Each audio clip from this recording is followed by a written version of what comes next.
Assalamualaikum warahmatullahi wabarakatuh. Saya di sini akan mempresentasikan sebuah materi yang berjudul Perseroan Terbatas. Sebelum itu saya akan memperkenalkan nama saya, yaitu saya Aditya Maulana dengan NIM channel 24006 dari jurusan D3 Akuntansi. Saya di sini akan mempresentasikan dari eh, materi perseroan terbatas, yaitu saya akan mengucapkan terima kasih kepada dosen pengampu Dr. Wime Eka Putra, MSI, dan dosen kedua yaitu Dr. Selai Aprilia Murdianti, SPNMA.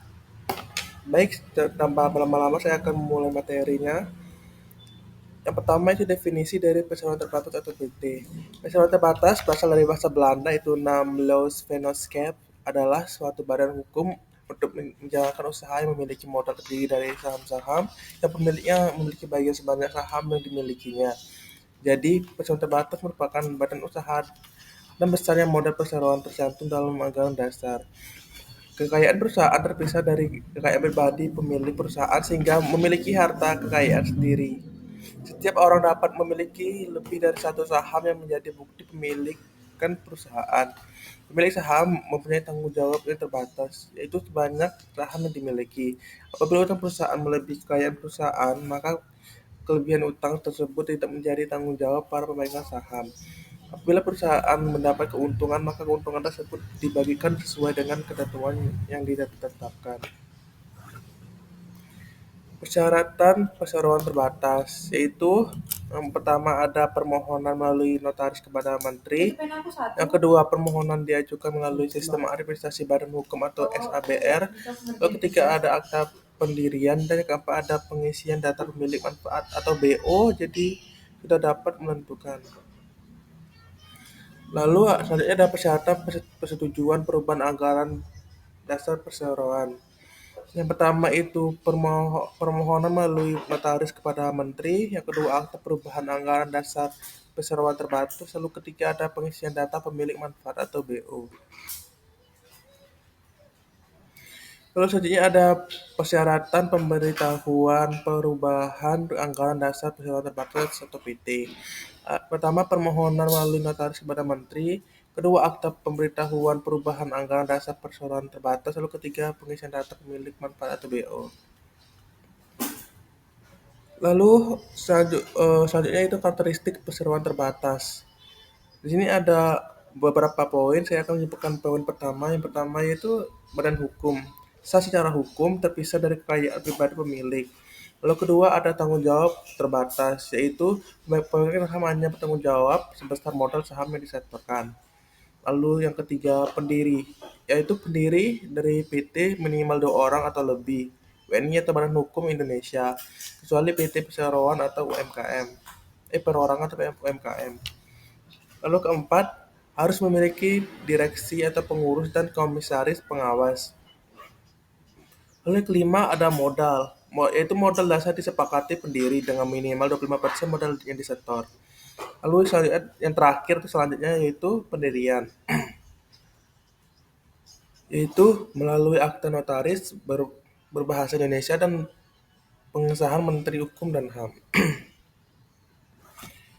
Selanjutnya ada proses mendirikan PT. Pertama, buat anggaran dasar, yaitu di sini kita akan menentukan nama perusahaan, jenis usaha yang dijalankan, jumlah modal yang akan disetor, melalui berbagai detail penting lainnya. Semakin jelas dan rinci semakin baik. Lalu selanjutnya ada akta pendirian.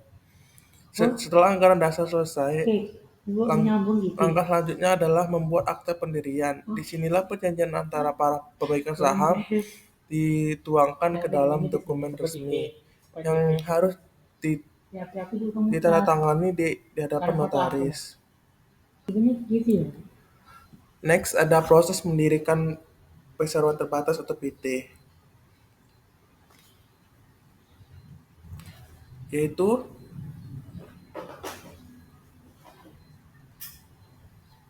yang ketiganya yaitu ada pengesahan Menteri Hukum dan HAM.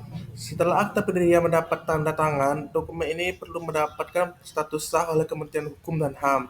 Inilah seperti pemberian stempel resmi bahwa perusahaan kita sudah sah secara hukum dan bisa beroperasi status PT atau perusahaan.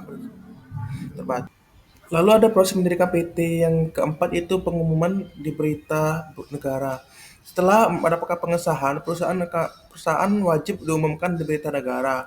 Ini seperti pengumuman resmi kepada publik bahwa perusahaan telah resmi berdiri. Lalu kelima ada tanda daftar perusahaan atau TDP. Terakhir, kita perlu mengurus TDP di Dinas Penanaman Modal dan Pelayanan Terpadu Satu Pintu, itu DPE atau DPM PTSP. TDP ini adalah tiket resmi untuk perusahaan beroperasi secara legal di mata pemerintah. Lalu ada jenis-jenis PT. Itu pertama PT biasa, yaitu didirikan dan dimiliki oleh swasta. Kedua ada PT perorangan, didirikan oleh satu orang atau UMKM. Lalu ketiga ada PT Persero, yang didirikan oleh BUMN yang setidaknya 50% sahamnya dimiliki negara, fokus pada laba. Selanjutnya ada kelebihan perseroan terbatas atau PT. Yang pertama, akses kredit lebih mudah. Bank cenderung lebih percaya untuk memberikan kredit kepada perusahaan yang berbadan hukum seperti PT. Jadi jika kita memerlukan dana, peluang untuk dapat pinjaman lebih besar. Lalu kedua ada kemudahan dalam bekerja sama. Banyak perusahaan besar lebih memilih bermitra dengan perusahaan yang memiliki status hukum yang jelas. Dengan menjadi PT, kita bisa lebih mudah menjalin kerjasama dengan mereka. Lalu ketiga, potensi pertumbuhan lebih besar. Dengan struktur yang lebih solid dan legalitas yang terjamin, PT memiliki fondasi yang lebih kuat untuk berkembang. Kita bisa membawa bisnis naik level dan membuka peluang untuk menjadi perusahaan besar ke depannya. Jadi kan ada kelebihan. Nah, sekarang ada tantangan perseroan terbatas. Yaitu pertama, biaya pendirian lebih tinggi. Proses pendirian PT membutuhkan biaya yang lebih besar daripada bentuk usaha lain. Lalu yang kedua, itu regulasi lebih kompleks. Sebagai badan hukum, PT harus mematuhi berbagai peraturan perundang-undangan yang berlaku. Lalu ketiga, laporan keuangan yang lebih rinci. Perusahaan berbentuk PT wajib membuat laporan keuangan secara berkala dan adanya audit oleh akuntan publik. Contoh PT di Indonesia seperti pada gambar di samping, yaitu ada PT Pertamina Persero Energi dan Migas yang dimiliki oleh BUMN. Apa sih PT Pertamina itu? PT Pertamina adalah badan usaha milik negara atau BUMN utama milik yang bergerak di bidang energi terintegrasi, meliputi eksplorasi, produksi, pengolahan hingga pemasaran minyak, gas, dan energi terbarukan. Berbasis di Jakarta, perusahaan ini mengelola rantai pasok energi hulu hilir melalui 6 subholding untuk mencapai visi sebagai perusahaan energi nasional kelas dunia. Untuk selanjutnya ada PT PLN Persero yang bergerak pada bidang energi listrik nasional.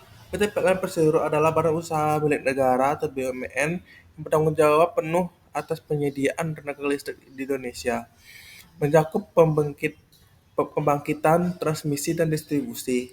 Dipimpin oleh Direktur Utama Dermawan Prasojo, PLN berfokus pada penyediaan listrik berwawasan lingkungan dan pelayanan berkualitas. Lalu ada contoh selanjutnya, yaitu ada PT Kereta Api Indonesia Persero yang bergerak pada bidang transportasi kereta, yaitu adalah BUMN beroperator utama kereta api di Indonesia yang melayani angkutan penumpang dan barang.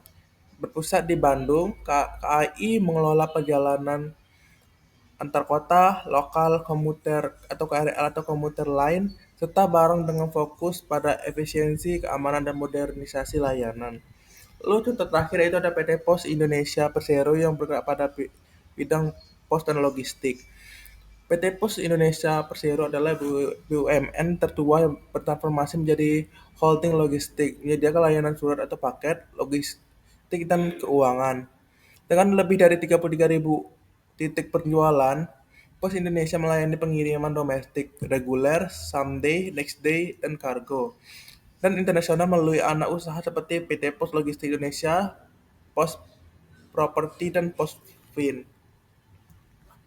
Nah, kesimpulan dari materi yang telah saya sampaikan tadi, dari materi perseroan terbatas yaitu Restoran terbatas adalah bentuk badan usaha yang memiliki status hukum sendiri dari modal dan modalnya terbagi dalam bentuk usaha.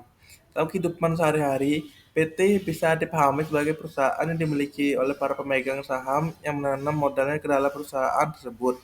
Dalam menjalankan dalam menjalankan kegiatannya, PT memiliki struktur organisasi yang jelas, yaitu rapat umum pemegang saham atau RLIPS yang sebagai pemegang kekuasaan tertinggi, direksi yang bertugas mengelola dan menjalankan perusahaan, serta dewan komisaris yang berfungsi mengawasi kinerja direksi.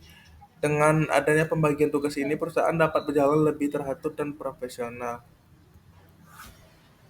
Baik, sekian presentasi dari materi saya tadi. Apabila ada salah kata, saya ucapkan maaf. Saya ucapkan wabillahi taufiq wal hidayah. Wassalamualaikum warahmatullahi wabarakatuh.